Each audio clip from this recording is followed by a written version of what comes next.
নমস্কার, আমি সাগরিকা। আসুন সাগরিকার গীতা পাঠ অনুষ্ঠানে আপনাদের স্বাগত জানাই। আমরা আজকে সপ্তদশ অধ্যায় থেকে পড়া শুরু করব। কেমন? এখানে কি বলেছে? অর্জুন জিজ্ঞাসা করলেন, হে কৃষ্ণ, যারা শাস্ত্রীয় বিধান পরিত্যাগ করে শ্রদ্ধা সহকারে দেবদেবীর পূজা করে, তাদের সেই নিষ্ঠা কি সাত্ত্বিক, রাজসিক না তামসিক? যারা শাস্ত্রীয় বিধান সব কিছু পরিত্যাগ করেছেন কিন্তু শ্রদ্ধা সহকারে দেবদেবীর পুজো করছেন, তাদের সেই নিষ্ঠাগুলো সাত্ত্বিক নাকি রাজসিক নাকি তামসিক, কোন ধরনের? এটা জিজ্ঞাসা করছেন কে? অর্জুন। শ্রী ভগবান বললেন, দেহীদের স্বভাবজনিত শ্রদ্ধা 3 প্রকার হয়। সেটা কি কি আমরা আগেই পড়েছি, সাত্ত্বিকী, রাজসী এবং তামসী। এখন সেই সম্বন্ধে শ্রবণ করো। এখন আমরা পড়েইছি যে সাত্ত্বিক ধ্যান ধারণা কেমন, রাজসিক ধ্যান ধারণা কেমন, তামসিক ধ্যান ধারণা কেমন, এবং সেই শ্রদ্ধা নিয়ে, সেই স্বভাবজনিত শ্রদ্ধা নিয়ে 3 ধরনের মানুষ হচ্ছেন এবং তারা 3 রকমের তাদের কাজকর্ম। হে ভারত, সকলের শ্রদ্ধা নিজ নিজ অন্তঃকরণের অনুরূপ হয়। যে যেই রকম গুণের প্রতি শ্রদ্ধাযুক্ত, সে সেই রকম শ্রদ্ধাবান। যে মানুষের মধ্যে যে রকমের গুণ রয়েছে, সে সেই ধরনের শ্রদ্ধা তার মধ্যে দেখা যাবে, তাই নয় কি? সে সেই রকমের গুণের, যেই রকম গুণের প্রতি শ্রদ্ধাযুক্ত, সে সেই রকম শ্রদ্ধাবান। সাত্ত্বিক ব্যক্তিরা দেবতাদের পূজা করে, রাজসিক ব্যক্তিরা যক্ষ ও রাক্ষসদের পূজা করে, এবং তামসিক ব্যক্তিরা ভূত ও প্রেতাত্মাদের পূজা করে।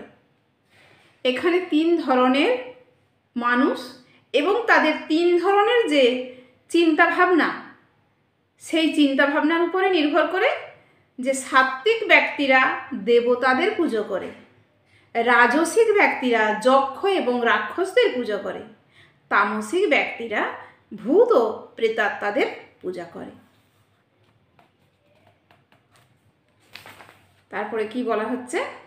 দম্ভ ও অহংকারযুক্ত এবং কামনা ও আসক্তির প্রভাবে বলান্বিত হয়ে যে সমস্ত অবিবেকী ব্যক্তি তাদের দেহস্থ ভূতসমূহকে এবং অন্তরস্থ পরমাত্মাকে ক্লেশ প্রদান করে শাস্ত্র বিরুদ্ধ ঘোর তপস্যার অনুষ্ঠান করে, তাদেরকে নিশ্চিতভাবে আসুরিক বলে জানবে। অসুরের আমরা এগুলো পড়েছি যে দম্ভ এবং অহংকার যুক্ত হয় তারা, তাদের কামনা এবং আসক্তির যে প্রভাব, তাদের সেই আসক্তির প্রভাবের জন্য কি হয়? অবিবেকী ব্যক্তি, তাদের বিবেকবিহীন, তারা বিবেক যুক্ত নয়, অবিবেকী ব্যক্তি তাদের দেহস্থ ভূতসমূহকে এবং অন্তরস্থ পরমাত্মাকে ক্লেশ প্রদান করে। আমাদের অন্তরে তো একটা অন্তরাত্মা রয়েছে, সেই অন্তরাত্মাকে ক্লেশ প্রদান করে, তাদেরকে কষ্ট দিয়ে শাস্ত্র বিরুদ্ধ, শাস্ত্রের বাইরে গিয়ে ঘোর তপস্যা করে, অনুষ্ঠান করে। তারা কি করে? তাদেরকে আসুরিক শক্তি বলে তাদেরকে জানবে। সকল মানুষের আহারও 3 প্রকার প্রীতিকর হয়ে থাকে, তেমনি যক্ষ, তপস্যা ও দানও ত্রিবিধ। 3 ধরনের তাদের যাগযজ্ঞ তারা 3 ধরনের হয়, তাদের তপস্যার ধরন ধারণও 3 রকমের হয়, তাদের দান করার জিনিসপত্র 3 ধরনের হয়। বিভিন্ন মানুষ তার বিভিন্ন রকমের দান এবং তপস্যা। আহারের 1 প্রহরের অধিক পূর্বে রান্না করা খাদ্য যা নীরস, দুর্গন্ধযুক্ত, বাসি, অপরের উচ্ছিষ্ট দ্রব্য ও অমেধ্য দ্রব্য, এই সমস্ত তামসিক লোকেদের প্রিয়। তামসিক লোকেদের কোন খাবার প্রিয় হয় না? 1 প্রহরের অধিক পূর্বে রান্না করা খাদ্য। সকালে 7টা-8টার সময় রান্না করেছে, খাচ্ছে সে বিকেল 3টের সময়। কেমন? সেগুলো কি হয়? দুর্গন্ধযুক্ত হয়, বাসি হয়ে যায়, বাসি খাওয়া তাদের অভ্যেস। অপরের উচ্ছিষ্ট দ্রব্য সেগুলো পড়ে থাকা, নষ্ট হয়ে যাওয়া, পচে যাওয়া সেই সমস্ত খাদ্যদ্রব্য খাওয়া বা সেগুলোকে গ্রহণ করা, এই ধরনের অভ্যেস তাদের রয়েছে। যে সমস্ত যে আহারগুলো আয়ু, সত্ত্ব, বল, আরোগ্য, সুখ ও প্রীতি বর্ধনকারী এবং রসযুক্ত, স্নিগ্ধ, স্থায়ী ও মনোরম, সেগুলি সাত্ত্বিক লোকেদের প্রিয়। সাত্ত্বিক যারা মানুষ তাদের কোন ধরনের খাবার প্রিয় হয় না, যে সমস্ত আহার আয়ু বাড়াবে, সত্ত্ব মানে শান্ত রাখবে, বল বৃদ্ধি করবে, আরোগ্য মানে অসুস্থতার হাত থেকে রক্ষা করবে, সুখ এবং প্রীতি বর্ধনকারী, সুখ শান্তি দেবে, হ্যাঁ, রসযুক্ত, স্নিগ্ধ, স্থায়ী ও মনোরম, সেই সমস্ত খাবার হচ্ছে সাত্ত্বিক লোকেদের প্রিয় খাবার। কেমন? সাত্ত্বিক লোকেদের প্রিয় খাবার। আর যে সমস্ত আহার অতি তিক্ত, অতি অম্ল, অতি লবণাক্ত, অতি উষ্ণ, অতি তীক্ষ্ণ, অতি শুষ্ক, অতি প্রদাহকারী এবং দুঃখ, শোক ও রোগপ্রদ, সেগুলি রাজসিক ব্যক্তিদের প্রিয়। রাজসিক গুণসম্পন্ন মানুষদের প্রিয় খাবার হলো অতিরিক্ত টক খাওয়া, অতিরিক্ত তেতো খাওয়া, অতিরিক্ত লবণ জাতীয় জিনিস, সব জিনিস একেবারে গরম, উষ্ণ, অতি উষ্ণ জিনিস খাওয়া, অতি তীক্ষ্ণ, অতি শুষ্ক, একেবারে শুকনো কাঠখোট্টা সেরকম জিনিসও, মানে সব কিছুতেই তাদের অতি জিনিসটা আছে, বেশি বেশি করে। কেমন? তাহলে আমরা 3 ধরনের মানুষের খাদ্য অভ্যাস পড়লাম। কেমন? এখানে একটুখানি যেটা তাৎপর্যটা বলেছে, খাদ্যের উদ্দেশ্য হচ্ছে আয়ু বর্ধন করা, মনকে পবিত্র করা, শরীরের শক্তি দান করা, সেটি হচ্ছে তার একমাত্র উদ্দেশ্য। আমরা খাবার কেন খাই? আমরা খাবার খাই আমরা সুস্থভাবে বাঁচব, আমরা শরীরের আমাদের শক্তি থাকবে এবং আমাদের আয়ু বর্ধন মানে আয়ু বাড়বে, মনকে পবিত্র রাখবে, শান্ত রাখবে, সেটি হচ্ছে তার একমাত্র উদ্দেশ্য। পুরাকালে মুনি ঋষিরা বলদায়ক, আয়ুবর্ধক সমস্ত খাদ্যদ্রব্য নির্বাচন করে গেছেন, যেমন দুগ্ধজাত খাদ্য, শর্করা, অন্ন, গম, ফল, শাকসবজি। যারা সাত্ত্বিক ভাবাপন্ন তাদের কাছে এই ধরনের খাদ্য অত্যন্ত প্রিয়। আমরা জানি ব্রাহ্মণেরা কি খান। হ্যাঁ, অন্য কিছু খাদ্যদ্রব্য যেমন ভুট্টা, খই, গুড়, এটা খুব একটা সুস্বাদু নয়, কিন্তু দুধ বা অন্য কোনো খাদ্যের সঙ্গে মিশ্রিত হওয়ার ফলে সেগুলি খুব সুস্বাদু হয়ে ওঠে, তেমন সেগুলি সাত্ত্বিক আহারে পরিণত হয়। আচ্ছা, এই সমস্ত, আচ্ছা আর কি বলছে, সমস্ত খাদ্যগুলি স্বাভাবিকভাবেই পবিত্র। এই সমস্ত খাদ্যদ্রব্য মদ্য, মাংস আদি অস্পৃশ্য বস্তু থেকে সম্পূর্ণভাবে স্বতন্ত্র। অষ্টম শ্লোকে যেটা বলা হয়েছে, আচ্ছা দেখি, রাজসিক খাদ্যটা আমরা দেখি। রাজসিক খাদ্য কি? যা তিক্ত, অত্যন্ত লবণাক্ত, অতি উষ্ণ, অত্যন্ত শুষ্ক, শুকনো, হ্যাঁ, শুকনো লঙ্কা মিশ্রিত, যার ফলে উদরে কফ উৎপন্ন হয়, শ্লেষ্মা প্রদান মানে শরীরের মধ্যে কফ তৈরি হয়, শ্লেষ্মা প্রদানকারী এবং অবশেষে রোগ দেখা দেয়। যে সমস্ত খাদ্যগুলো খেলে এই জিনিসগুলো হয়। আর কি, যে খাদ্য আহার করার কম করে 3 ঘন্টা আগে রান্না করা হয়েছে, হ্যাঁ, তা তামসিক আহার বলে গণ্য করা হয়। যেহেতু তামসিক আহারগুলো এই যে 3 ঘন্টা আগে রান্না করা খাবার, তা কিন্তু ক্রমশ পচতে শুরু করে। তাই এই সমস্ত খাদ্য দুর্গন্ধযুক্ত, সেগুলি তমগুণ সম্পন্ন মানুষকে আকৃষ্ট করে, কিন্তু সাত্ত্বিক ভাবাপন্ন মানুষেরা তা সহ্য করতে পারে না। যারা সাত্ত্বিক ভাবাপন্ন মানুষ তারা কিন্তু ওই সমস্ত 2-3 ঘন্টা আগে রান্না করা জিনিসগুলো তারা পছন্দ করে না, কেননা সেগুলো পচতে শুরু করে, সেগুলো দুর্গন্ধ আসতে শুরু করে। কেমন? উচ্ছিষ্ট খাদ্য তখনই গ্রহণ করা উচিত যদি তা পরমেশ্বর ভগবানকে নিবেদিত করা হয়, তা যদি সাধু মহাত্মার বিশেষ করে গুরুদেবের উচ্ছিষ্ট হয়, তা না হলে উচ্ছিষ্ট খাদ্য তামসিক বলে গণ্য করা হয়, তার ফলে রোগ সংক্রমিত হয়। এই ধরনের খাদ্য তামসিক লোকদের কাছে যদিও খুব সুস্বাদু বলে মনে করা হয়, কিন্তু সাত্ত্বিক ভাবাপন্ন মানুষেরা এই ধরনের খাদ্য পছন্দ করেন না, এমনকি স্পর্শ পর্যন্ত করেন না। শ্রেষ্ঠ খাদ্য হচ্ছে সেই খাদ্য যা পরম পুরুষোত্তম ভগবানকে নিবেদন করা হয়েছে। হ্যাঁ, শাকসবজি, ময়দা, দুগ্ধ আদি থেকে প্রস্তুত আহার্য ভক্তি সহকারে তাকে নিবেদন করা হয়।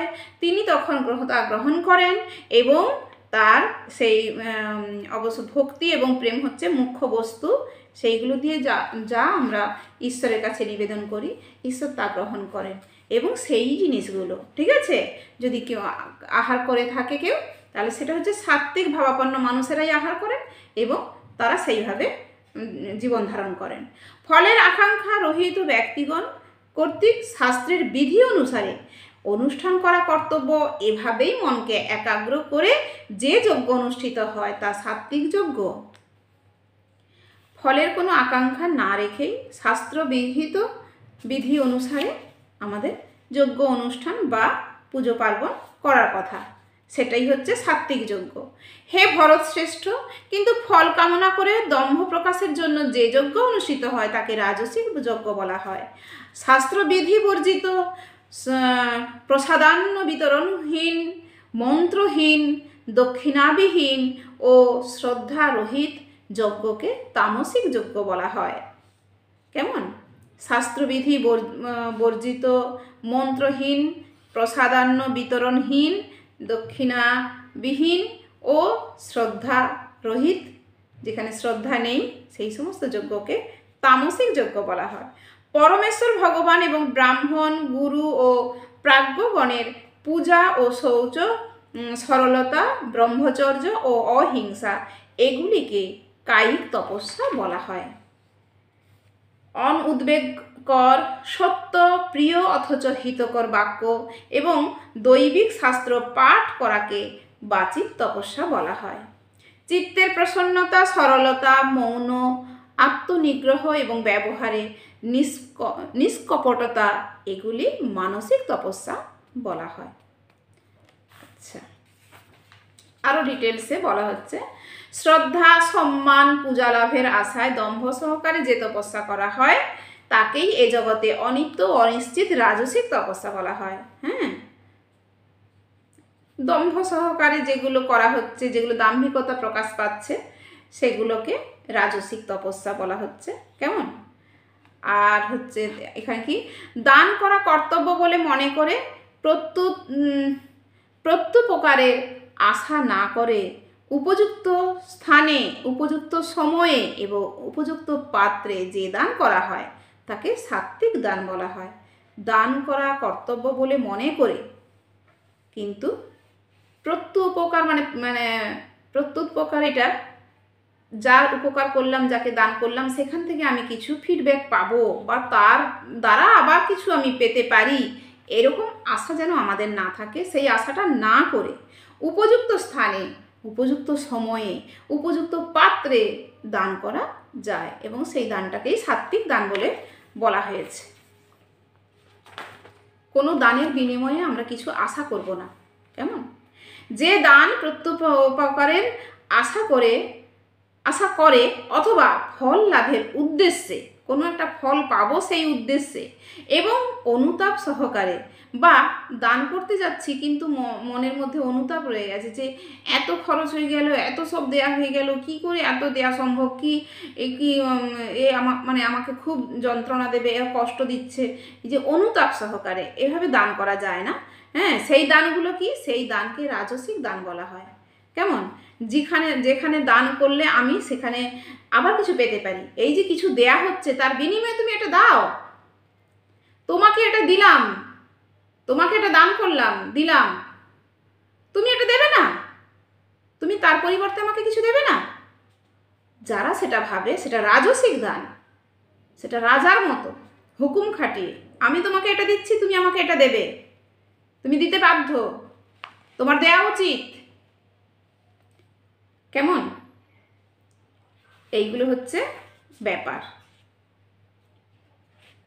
ওম, তৎ, সৎ এই 3 প্রকার ব্রহ্ম নির্দেশক নাম শাস্ত্রে কথিত আছে।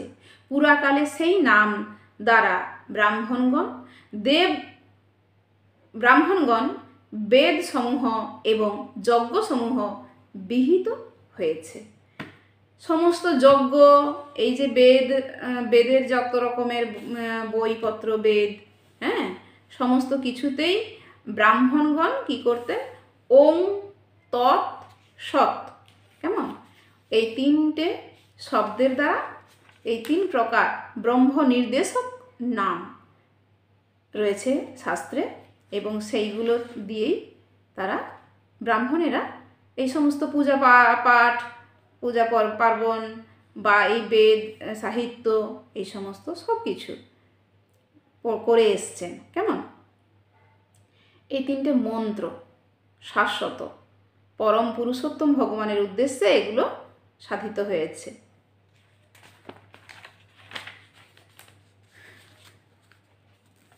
আচ্ছা, সেই হেতু ব্রহ্মবাদীদের যজ্ঞ, দান, তপস্যা ও ক্রিয়াসমূহ সর্বদাই ওং এই শব্দ উচ্চারণ করে শাস্ত্রের বিধান অনুসারে অনুষ্ঠিত হয়ে থাকে।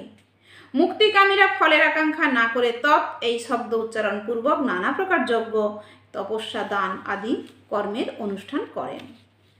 হে পার্থ, সৎভাবে ও সাধুভাবে সৎ এই শব্দটি প্রযুক্ত হয়, তেমনি শুভ কর্মসমূহে সৎ শব্দ ব্যবহৃত হয়।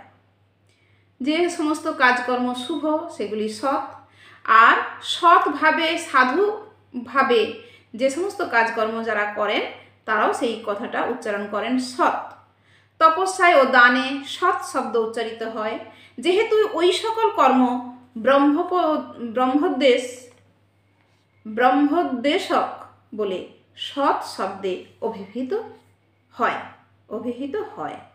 আচ্ছা, সৎ শব্দটা কেন মানে ওইখানে রয়েছে?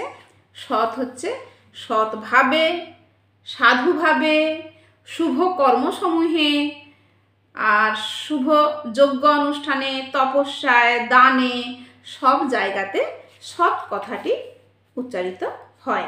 হে পার্থ, অশ্রদ্ধা সহকারে হোম, দান ও তপস্যা যা কিছু অনুষ্ঠিত হয় তাকে বলা হয় অসৎ। তো স্বাভাবিক, অবশ্যই। আমরা অষ্টম অধ্যায় শুরু করছি। অর্জুন বললেন, হে মহাবাহ, হে ঋষিকেশ, হে কেশিনী সুদন, আমি সন্ন্যাস ও ত্যাগের তত্ত্ব পৃথকভাবে জানতে ইচ্ছা করি। সন্ন্যাস কিভাবে বা ত্যাগ কিভাবে? হ্যাঁ, পণ্ডিতগণ পরমেশ্বর ভগবান বললেন, পণ্ডিতগণ কাম্য কর্মসমূহের ত্যাগকে সন্ন্যাস বলে জানেন, এবং বিচক্ষণ ব্যক্তিগণ সমস্ত কর্মফল ত্যাগকে ত্যাগ বলে থাকেন। বিচক্ষণ যে ব্যক্তি সমস্ত কিছু কর্মফলকে ত্যাগকে ত্যাগ বলে জানেন। আর কি পণ্ডিতগণ কি জানেন না, কাম্য কর্মসমূহের যা কিছু তারা কাজকর্ম করেছেন সেই সমস্তকে ত্যাগকে সন্ন্যাস বলে, মানে সব কিছু কাজকর্মকে ত্যাগ করাকে তারা সন্ন্যাস বলে মনে করেন। এক শ্রেণীর মনীষীগণ বলেন যে কর্ম দোষযুক্ত, সেই হেতু তা পরিত্যাজ্য। অপর এক শ্রেণীর পণ্ডিত যজ্ঞ, দান, তপস্যা প্রভৃতি কর্মকে অত্যাজ্য বলে সিদ্ধান্ত গ্রহণ করেছেন। এখন সমস্ত মানুষজন মনীষীগণ তারা কাজকর্ম করলেই মানে মনে করেন যে কোনো কাজকর্ম মানেই সেখানে দোষ যুক্ত হয়, সেই হেতু তারা কর্মকেই পরিত্যাগ করেছেন, পরিত্যাজ্য তাদের কাছে। কিন্তু আবার এক শ্রেণীর মানুষ কি করছেন, যে যজ্ঞ, দান, তপস্যা প্রভৃতি কর্মকে অত্যাজ্য বলে সিদ্ধান্ত করছে। হে ভরতসত্তম, ত্যাগ সম্বন্ধে আমার নিশ্চয় সিদ্ধান্ত শ্রবণ করো। হে পুরুষ ব্যাঘ্র, শাস্ত্রে ত্যাগও তিন প্রকার বলে কীর্তিত হয়েছে। শাস্ত্রে 3 প্রকারের ত্যাগ রয়েছে। যজ্ঞ, দান ও তপস্যা ত্যাজ্য নয়, তা অবশ্যই করা কর্তব্য। যজ্ঞ, দান ও তপস্যা মনীষীদের পর্যন্ত পবিত্র করে, মনীষীদেরকেও এই সমস্ত কাজগুলো পবিত্র করে তোলে। হে পার্থ, এই সমস্ত কর্ম, আসক্তি ও ফলের আশা পরিত্যাগ করে কর্তব্য বোধে অনুষ্ঠান করা উচিত। ইহাই আমার নিশ্চিত উত্তম অভিমত, আমার যে নিজস্ব অভিমত। শ্রীকৃষ্ণ বলছেন যে কর্ম এই সমস্ত কর্ম আসক্তি ও ফলের আশা পরিত্যাগ করে কর্তব্য বোধে অনুষ্ঠান করা উচিত। কর্তব্য তোমার যা, তুমি সেইগুলো কাজ করো, কিন্তু কোনো কাজের প্রতি তোমার আসক্তি থাকবে না, কোনো ফলের প্রতি তোমার আসক্তি থাকবে না। হ্যাঁ, কিন্তু নিত্যকর্ম ত্যাগ করা উচিত নয়। নিত্যকর্ম তো করতেই হয়, মোহবশত তার ত্যাগ হলে তাকে তামসিক ত্যাগ বলে। যে সমস্ত কর্ম আমরা নিত্য প্রয়োজনীয়, আমাদেরকে করতেই হয়। আচ্ছা, আমাদেরকে তো বেঁচে থাকার জন্য খেতেও হবে, হাঁটতে হবে, চলতে হবে, সব কিছুই কিন্তু কর্ম, কাজ, কেমন?